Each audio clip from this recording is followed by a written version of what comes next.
अस्सलाम वालेकुम व्यूअर्स, औज़ु बिल्लाहि मिनश शैतानिर रजीम, बिस्मिल्लाहिर रहमानिर रहीम। अल्लाहुम्मा सल्लि अला मुहम्मद व अला आलि मुहम्मद कमा सल्लैता अला इब्राहीम व अला आलि इब्राहीम इन्नका हमीदुम मजीद। अल्लाहुम्मा बारिक अला मुहम्मद व अला आलि मुहम्मद कमा बारकता अला इब्राहीम व अला आलि इब्राहीम इन्नका हमीदुम मजीद। औज़ु बिल्लाहि मिनश शैतानिर रजीम, बिस्मिल्लाहिर रहमानिर रहीम।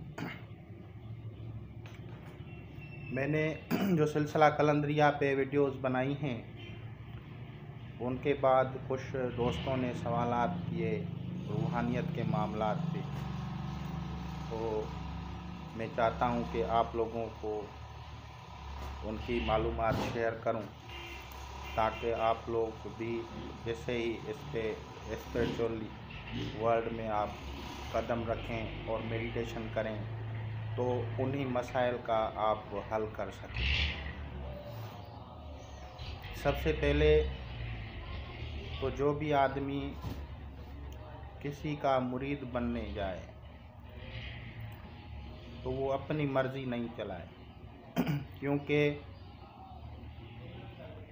जो मुर्शिद होता है वो उसकी रूहानी इमराज को मद्देनज़र रखते हुए और बाद में उसको जो है तरबियत करता रहता है और नज़र तवज्जो भी करता रहता है। पुराने दौर में जैसे मुरीद होते थे तो उनसे वो ज़मीनों का काम भी करवाते थे, उनसे वो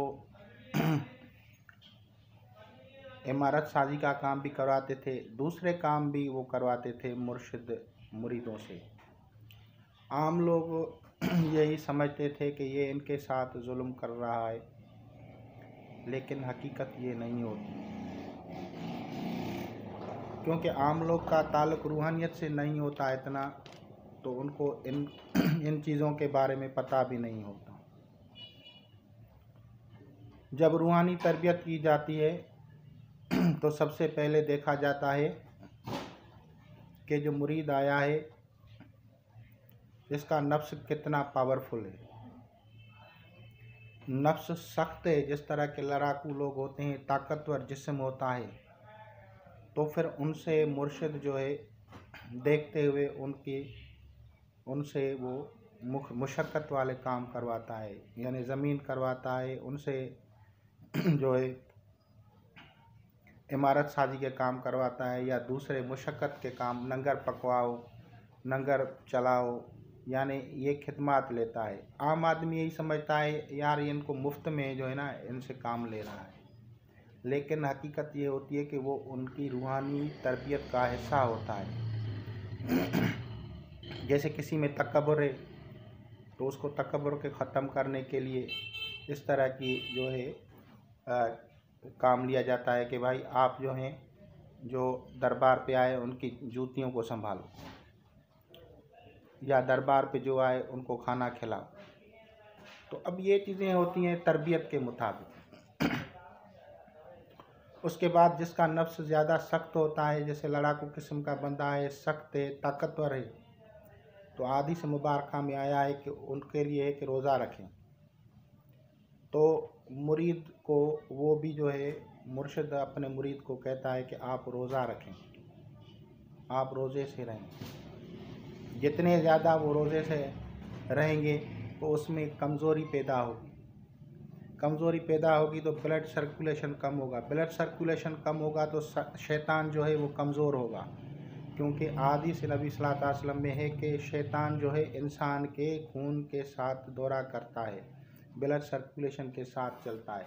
अब जो चीज़ें ब्लड सर्कुलेशन बढ़ाती हैं तो उनको कम करता है, इसीलिए अक्सर और बेशतर जो है दरगाह होती हैं या बुज़ुर्गों की जो आस्थाने होते हैं वहाँ पे लंगर फीका चलता है, कम टेस्टी होता है, इसलिए करते हैं कि ताकि वो बीमार लोग भी खा सकें और उनकी जो है और शैतान को कमज़ोर किया जा सके।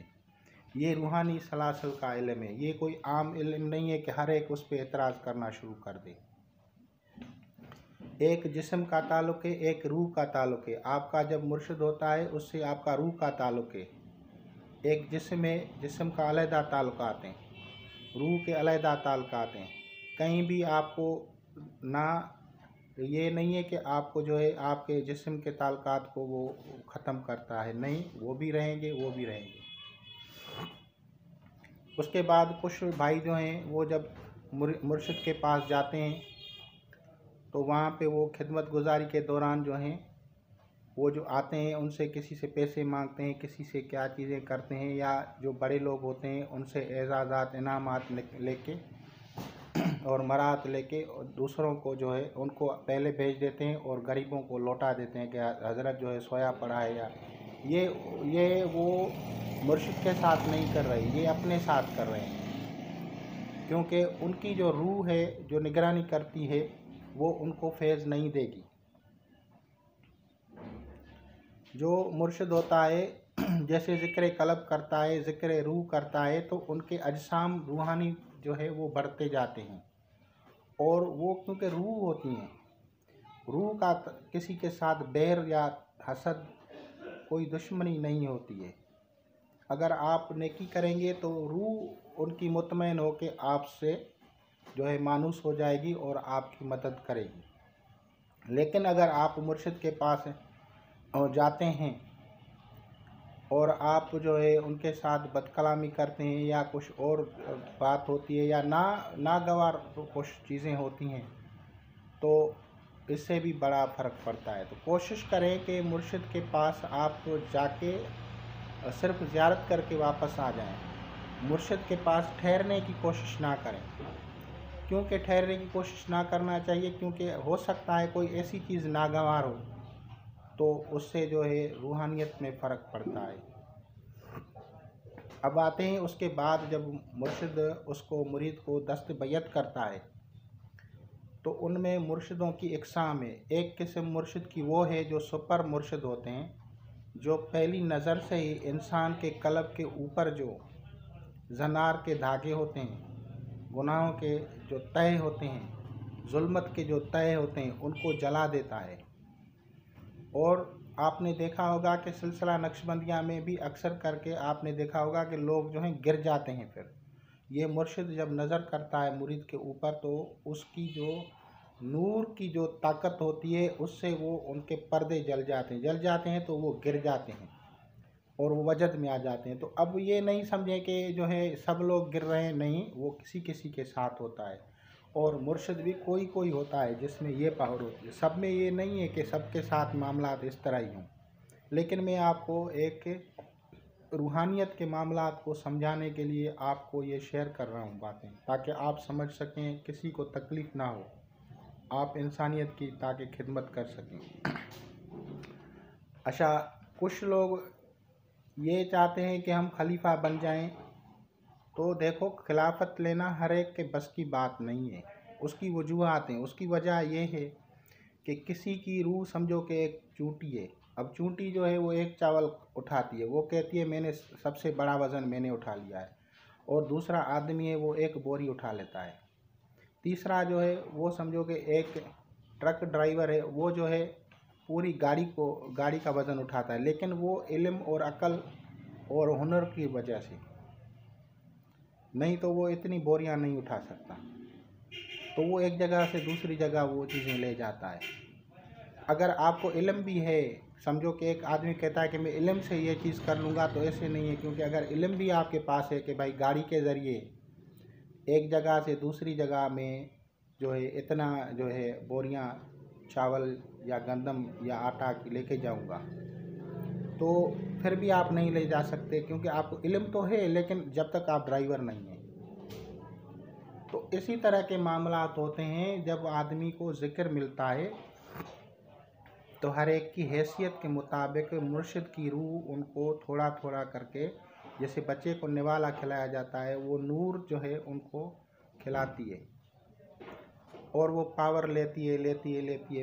फिर आगे चल के वो उनको खिलाफत मिलती है। खिलाफत का मामला ये होता है कि वो किसी मसले में खुद अपनी और किसी और की मदद कर सके, यानी उसको इतनी नॉलेज हो कि वो खुद अपनी और किसी और की रूहानी मदद कर सके। कोई बीमार है तो उसके मुतल्लिक़ पूछ सके, कोई और मसला है तो उसको हल कर सके। इसे कहते हैं खिलाफत। अब वो खिलाफत वो भी उनको मुर्शिद को अल्लाह ताला हुक्म देता है कि आप जो है फलां को कहें कि आप इसको जो है मतलब खिलाफत हो जाए। अल्लाह की तरफ से उसको इल्हाम होता है मुर्शिद को, वो उन्हीं कुछ जो है बंदों को खिलाफत देता है। और खिलाफत के बाद जो है अल्लाह ताला की वो खिदमत करते हैं अवाम की, मखलूक़ात की। अल्लाह ताला के हुक्म से जितने भी दरबारें खुली हुई हैं वो सारी खिलाफत के निज़ाम से चल रही हैं। अब आते हैं कि उनमें जब उनके सिलसिले से उनको फैज़ मिलना शुरू होता है तो जैसे ताकतवर बंदा है, अगर उसको डायरेक्ट ज़िक्र दिया जाए, ज़िक्र कल्ब या मुरीद किया जाए, और मुर्शिद जो है वो उतनी पावर वाला, यानी आम एक होता है ख़ास पावर वाला जो होता है, तो वो उसकी नज़र से उसकी जो है गुनाहों को काट कर देता है।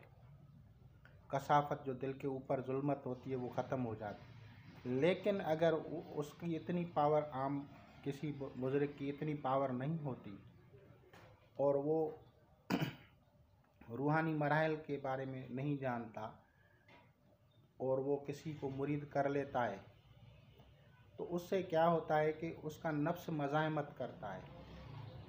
जब नफ्स मज़ाहमत करता है तो कुछ लोग जो है अपने जो है ज़हनी तवाज़ुन को जो है बरकरार नहीं रख सकते, यानी जज़ब में चले जाते हैं। कुछ कोई किस कैफियत में, कोई क्योंकि उनका जो मकसद होता है वो उनका नफ्स जो है उनको रुकावट डालता है।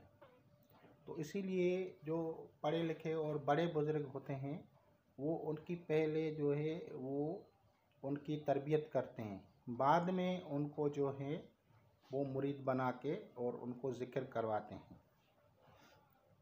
अच्छा, उसके बाद जब कोई भी ज़िक्र करता है, मेडिटेशन करता है, तो इंसान का दिमाग, सोच वो अच्छी और बुरी दोनों चीज़ों से भरी होती है, मनफी और मस्बत दोनों से। अब जब वो ज़िक्र करता है तो दोनों किस्म के ख्यालात आते हैं, और शुरू में मज़ाहमत के तौर पे उसको कुछ बुरे ख्यालात भी आएंगे और बड़ी हस्तियों के बारे में भी उनको गलत ख्यालात आ सकते हैं। तो इसको आप रोकें नहीं। ये मेडिटेशन का उसूल है कि आप उसको रोकें नहीं, बल्कि उसको चलते चलाते जाएं। यानी वो ख्याल जहन में आए, निकाल दें, कोई मसला नहीं है। अगर आप वहाँ उलझ गए तो फिर वो चीज़ वहाँ पे रुक जाती है।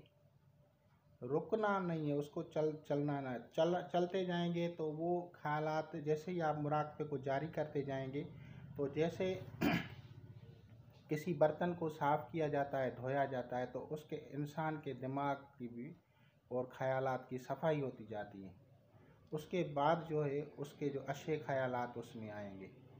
जब अच्छे ख़यालात पुख्ता होते जाएंगे तो फिर आगे जो है मनाजिल तय होती जाती है।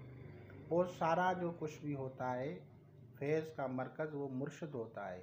आप मुर्शिद से जो हैं उनको छोड़ें नहीं, उनकी इत्बा में रहें। उनके इतना करीब भी नहीं जाएं कि वो तंग हो जाएं, उनसे इतना दूर भी नहीं हो जाएं कि वो कहें कि यार मेरा मुरीद है, आ भी नहीं रहा। तो यानी दोनों सिलसिलों को मुतवाज़न चलाना पड़ता है। और वहाँ पे अगर वो खिदमत लगाता है तो करें, लेकिन उनके ज़्यादा जो है चीज़ें जो हैं, जैसे मुदाखलत करते हैं लोग दरबारों पे मुरीद होके और उनके मुर्शिदों के लिए भी अज़ियत बन जाते हैं, तो ऐसा ना करें। वो मुर्शिद हैं, वो आपको कहेंगे नहीं कि आप ऐसा न करें, वो नहीं कहेंगे। वो जामे तौर पे कहेंगे यार ऐसा नहीं करो, किसी को तकलीफ़ नहीं हो, बस इस तरह से कहेंगे। लेकिन फिर भी कुछ मुरीद इस तरह से करते हैं दरबारों पे कि वो कहते हैं कि हम मालिक हो गए, और कोई आ रहा है, कोई सवाली मिलने जा रहा है तो मिलने नहीं देते, साईं सोया पड़ा है, साईं ये है, इस तरह से ऐसी बातें करके खल्क़े खिदमत को जब वो रोकते हैं तो मुर्शिदों को तकलीफ़ होती है, और मजबूरन वो फिर ढके अल्फाज में इस तरह से कहते हैं कि भाई किसी को तकलीफ़ ना होनी चाहिए। तो इंशाअल्लाह ताला आपको कुछ चीज़ें समझ में आ गई होंगी रूहानियत के मामले में। खुदा हाफिज़।